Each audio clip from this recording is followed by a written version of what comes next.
Good game. That's a good team. The whole key to this game, they have some outstanding shooters out there, and our whole deal was we cannot let them get off from three, and we held them to 3 threes in the game.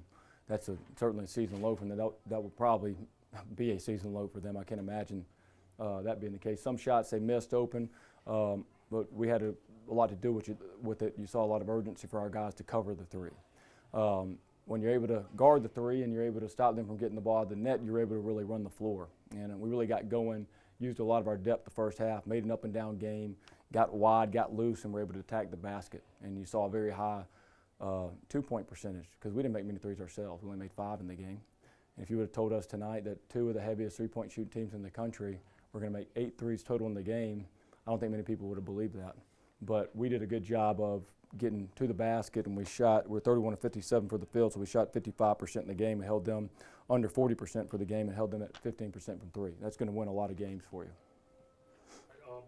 Talk about Rylan has 9 assists for 2 games in a row now. He's had 9 assists. Just talk about what he's brought to the team this year.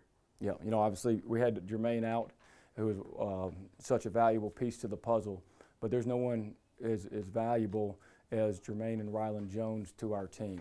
And sometimes, people look at just points, but Rylan makes everybody on the team better, whether he's on the floor or he's off the floor, coaching those guys up on what to do. He's been around winning. He's got such a high basketball IQ that he had 9 assists, which you don't see in a lot of D1 games. But he had so many plays that led to baskets because he knows exactly what we're supposed to be doing. And so it just equates to high-level winning. And that's why when he's on the floor, we're going to be pretty dang good. He was able to play, I think, tonight a lot of 29 minutes, which is good. And it's kind of been a weird season. Kind of had not a lot of close games. Sometimes I'm not saying we're good teams, but we had a close game at VCU. And then we predict that'd be a close game. We kind of stretched it out late. But it was good to see some of these guys that need to play more minutes in these meaningful games to be able to play for 30 minutes and play strong.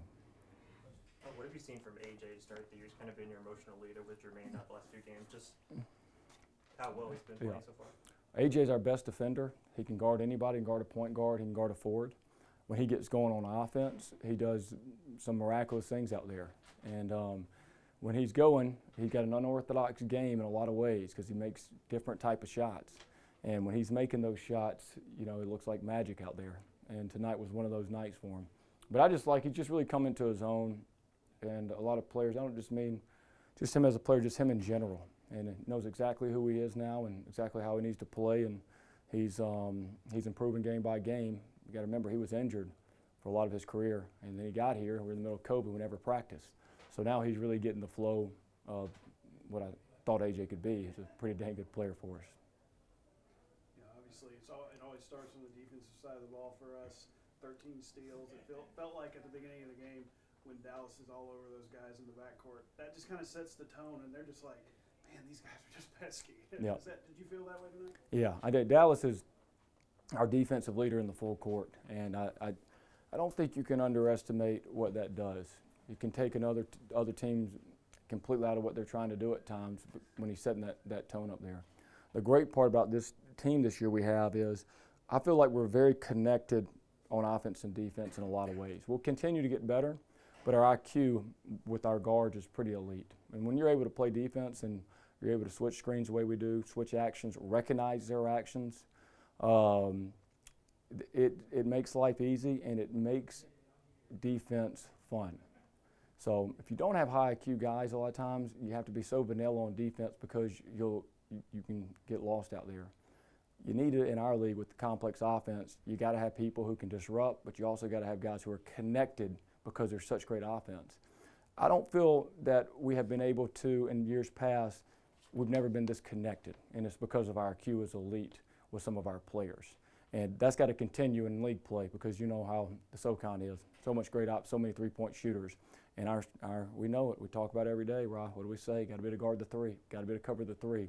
And we're doing a much better job of that this year. Yeah, no, we knew that they were going to stick to three-point shooters. That's what they do on defense. And so we knew if we could get in the lane, get in the pick and roll, there would not be a lot of people down there. And, a chore made him pay when we got close baskets for him. And all around, 17 assists is great for any game. And, you know, we just made them pay for how they play defense, and we finished. You know, to have assists, you got to make shots, and that's what we did. Seems like you've been playing a lot more confident the last couple of weeks. Do you feel that way as well with your shot falling too the last couple of games? Oh, yeah. You know, when I got here, I hadn't played a basketball game in over a year. You know, I didn't finish the end of last year at Utah State. So, you know, it was kind of crazy. Just, you know, I tried to find the rhythm of playing, you know, in a basketball game. You can make it as much as you want in practice, but, you know, there's something about the game that is a little different. And then, you know, just playing, having fun, connected with my teammates. Great group of guys, really connected, as Coach Bucky said.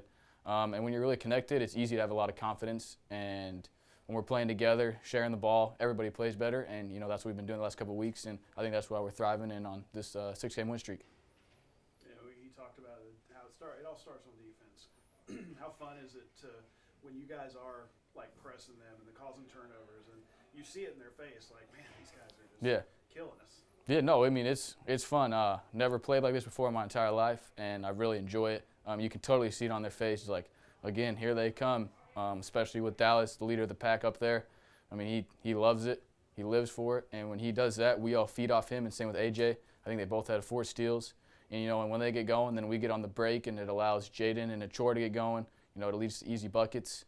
And, you know, it's demoralizing when you're on the other end of that. When we score, they take it out of the net, and then we're right there again. Another steal, layup.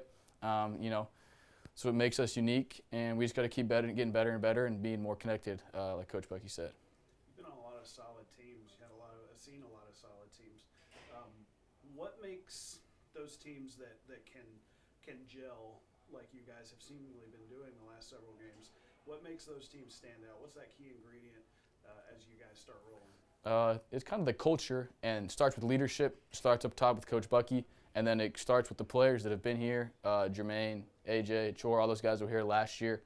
And you got to have good guys and guys that want to care about one thing and one thing only, and that's winning. Obviously, we have a lot of depth, and we can use that to our advantage. And when everybody is looking towards the same goal, that's when those teams can become dangerous.